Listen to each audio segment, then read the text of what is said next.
दोस्तों, एक बड़ी खबर निकल के आ रही है रशिया यूक्रेन कॉन्फ्लिक्ट से जिसमें कि जानते हैं अमेरिका हर जगह अपनी टांग अड़ाता ही रहता है। तो उसी से एक खबर निकल के आ रही है। इस पर रशिया ना अच्छे से लगा रहा है, अच्छे से जिसको कहते हैं ना, मतलब एकदम क्लियर शब्दों में कहा है।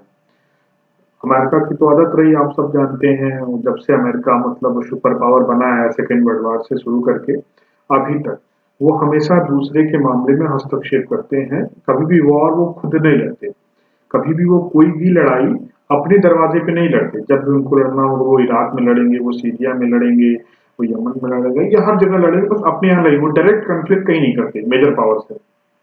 आप पूरे बता दें, पूरी हिस्ट्री में सेकेंड वर्ल्ड वॉर के बाद अमेरिका किसी भी मेजर पावर से कॉन्फ्लिक्ट किया हो, कहीं वो कॉन्फ्लिक्ट नहीं करता। वो कहीं कॉन्फ्लिक्ट करता ही नहीं है। वो बस सबके मामले में टांग अड़ाता है। दूसरे को उनसे लड़ा देगा, उनसे उनसे लड़ा देगा। अभी देखो, यूक्रेन को रशिया से लड़ा रहा है। नुकसान किसका हो रहा है? नुकसान हो रहा है यूरोपियन देशों का, और हमारे भाई अपना जो जेलेंस्की है, इनका तो मतलब ठीक है, कंटिन्यू कर रहे हैं, देखो कब तक क्या करते हैं। तो इसी पे एक बड़ी खबर निकल के आ रही है। हुआ यूं था कि ये लड़ाई लड़ाई लंबी खिंच रही थी, तो रसिया ने कहा कि भाई अब हम अपने जो टैक्टिकल न्यूक्लियर वेपन्स हैं उनको हम लोग इस्तेमाल कर सकते हैं। क्योंकि आप जान रहे हैं जो यूक्रेन है, उनको पूरे जो नेटो कंट्रीज हैं, पूरे यूरोपियन कंट्रीज हैं, अमेरिका है, टर्की है, वो जो नेटो है अपने 31 मेंबर है, तो वो सब मिलके उसको सपोर्ट कर रहे हैं, उसको एडवांस वेपन प्रोवाइड कर रहे हैं। और रसिया के ऊपर इतने सैंक्शन लगा दिए गए हैं। तो कुल मिला के जो वेस्टर्न पावर हैं, वो सब लोग मिल के चाहते हैं कि यूक्रेन जो है अपनी जमीन पे लड़ाई लड़े हमारी। मतलब नेटो एक तरह से नेटो ही लड़ रहा है रसिया से। यूक्रेन का अपना क्या है? यूक्रेन केवल अपनी जमीन इस्तेमाल कर रहा है, अपने लोगों को मरवा रहा है। बाकी सच में लड़ाई तो नेटो और रसिया की चल रही है। उसी पे आया था। और ये जो हमारे पुतिन पुतिन जी हैं, इन्होंने कहा था जो बेलारूस है, बेलारूस जानते हैं यूक्रेन और रसिया से लगा हुआ एक छोटा सा कंट्री है।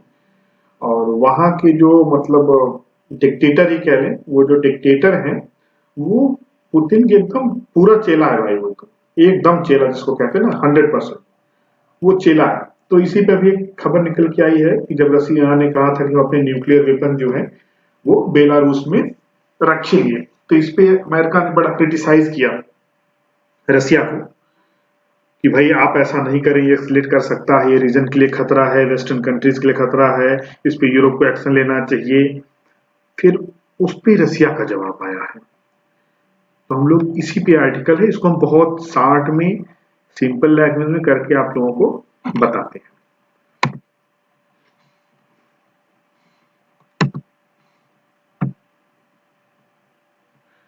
तो ये देखिए, 25 मई को रसिया ने अनाउंस किया था कि हम जो अपना टैक्टिकल न्यूक्लियर वेपन है वो बेलारूस में स्टैब्लिश करेंगे। टैक्टिकल न्यूक्लियर वेपन जानते हैं ना, न्यूक्लियर वेपन तो जनरली जब कोई सुनता है तो ये आता है माइंड में कि भाई अरे ये तो ऐसे वेपन्स हैं जो मास डिस्ट्रक्शन के फॉर्मूला बने हुए हैं और मास डिस्ट्रक्शन के लिए यूज किए जाते हैं। लेकिन अब क्योंकि टेक्नोलॉजी एडवांस हो चुकी है, तो ऐसे न्यूक्लियर वेपन्स बनाए जाते हैं जो बहुत छोटे लेवल पे यूज किए जा सकते हैं, मतलब लिमिटेड डिस्ट्रक्शन के लिए यूज किए जा सकते हैं। इनको हम लोग टैक्टिकल न्यूक्लियर वेपन कहते हैं। तो रसिया ने कहा कि हम इसको बेलारूस में लगा देंगे या बेलारूस में डिप्लॉय कर देंगे। तब ये जो मूव थी, इसको condemned by the United state which called it a dangerous escalation.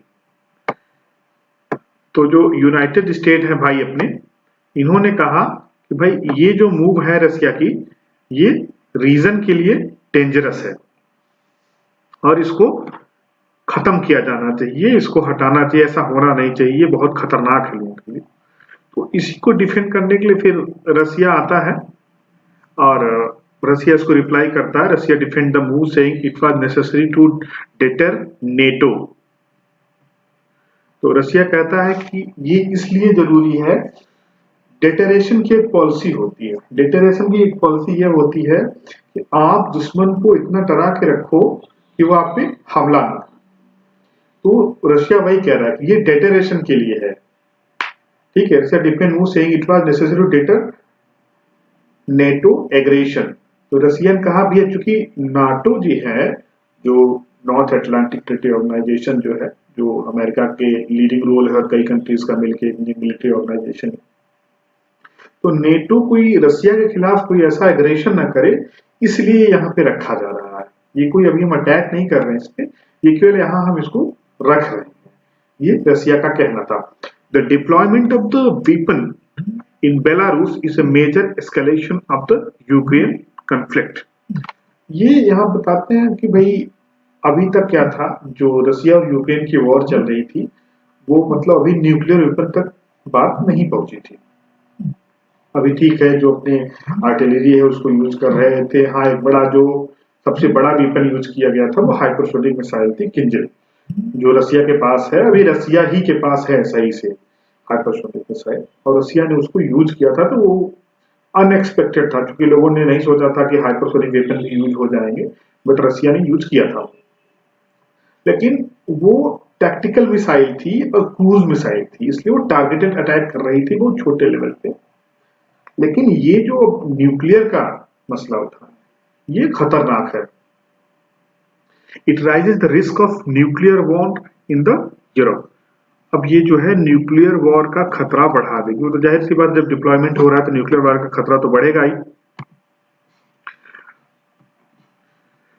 This is a dangerous escalation, said US President Joe Biden. It raises the risk of the nuclear war in the Europe. तो अब हमने आपको बता ही दिया कि एक dangerous escalation है। US जो है ऐसा कह रहा है, इसको डेंजरस एस्केलेशन है, बट यूएस के हम क्या बताएं, खैर आगे भी बताएंगे। यूएस का तो क्या ही कहना है। We are forced to take these measures to ensure our security, said Russian President Vladimir Putin. The United States has been for decades maintaining a large arsenal of its nuclear weapon in the Europe. तो ये America जो है ना, ये दूसरे को ज्ञान नहीं देते रहते। इनके खुद के न्यूक्लियर वेपन लगभग 28 कंट्रियों में डिस्ट्रीब्यूटेड है। अमेरिका के सबसे ज्यादा जो न्यूक्लियर वेपन है वो यही रखते हैं, रसिया और अमेरिका। और अमेरिका रसिया तो फिर भी अपनी कंट्री में रखता है। अमेरिका के न्यूक्लियर वेपन जो है वो हर जगह डिस्ट्रीब्यूट है। वो टर्की में भी रखता है, वो ब्रिटेन में, ब्रिटेन जरा खुद के, वो जर्मनी में भी रखता है, वो फिनलैंड में भी तो रखेंगे वो लोग अभी इसका मेंबर। जो भी मतलब मेंबर है नेटो के, वो हर जगह रखता है अपने न्यूक्लियर वेपन। वो दूसरे को ज्ञान दे रसिया को कि भाई आप ये जो करे एस्केलेट कर देगा। Major threat weapon it raises risk of nuclear war. बार बार वही करें न्यूक्लियर वॉर का। तो पुतिन ने कहा कि भाई आप हमेशा से करते हैं तो इस पे कोई कुछ नहीं बोलता, आप दूसरे को ज्ञान देने क्यों चले आते? ये ना बहुत सीधा सा रिप्लाई है यूएसए को।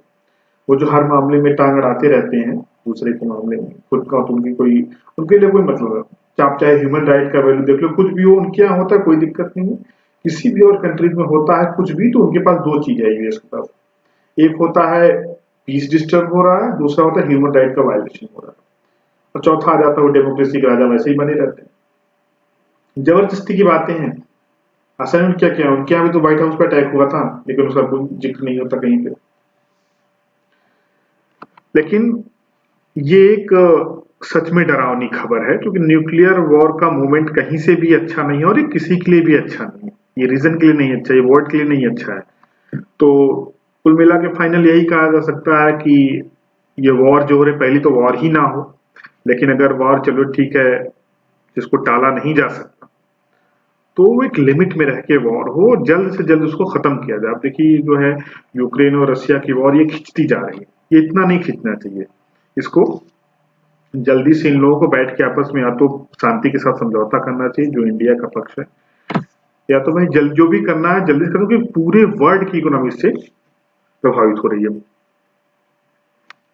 अब कंक्लूजन में भी हम लोग कहते हैं कि मेजर थ्रेट है, और यूनाइटेड स्टेट्स और रशिया को क्या चाहिए कि ये लोग आपस में बैठ के बात कर लें, जो भी उनके सीमा विवाद हैं, चाहे अब क्रीमिया का विवाद रहा हो, चाहे यूक्रेन के साथ जो हो रहा है उस पर विवाद रहा हो, उस पर बैठ के इन दोनों लोगों को समझना चाहिए, और इस जो वॉर हो रही है इसको जल्द से जल्द खत्म करना चाहिए। क्योंकि वर्ल्ड जो है can not afford a nuclear war. दुनिया दूसरा न्यूक्लियर युद्ध नहीं झेल सकती, क्योंकि ऑलरेडी आप देख रहे हो जर्मनी में मंदी आ चुकी है, यूरोप मंदी के कगार पे खड़ा हुआ है। दुनिया की लगभग जो डेवलप कंट्रीज हैं सब में मंदी का खतरा मंडरा रहा है, और वैसे ही चीजें हर जगह महंगी हो गई है, भुखमरी बढ़ रही है, गरीबी बढ़ रही है, तो ऐसे में अगर एक बड़ा वॉर होता है तो ये चीजों को और खराब कर देगा। तो चाहिए कि आराम से शांति से बैठ के बात करें, सिचुएशन को समझें और जल्दी से जल्दी ये चीज खत्म करें और प्रोग्रेस पे ध्यान दें। इसी के साथ खत्म करते हैं ये वीडियो। आप लोग देखते रहिए ब्रेकिंग फैक्ट्स। आप लोग सब्सक्राइब करते हो, आप लोग सब्सक्राइब नहीं करते हो। Bye bye, thank you.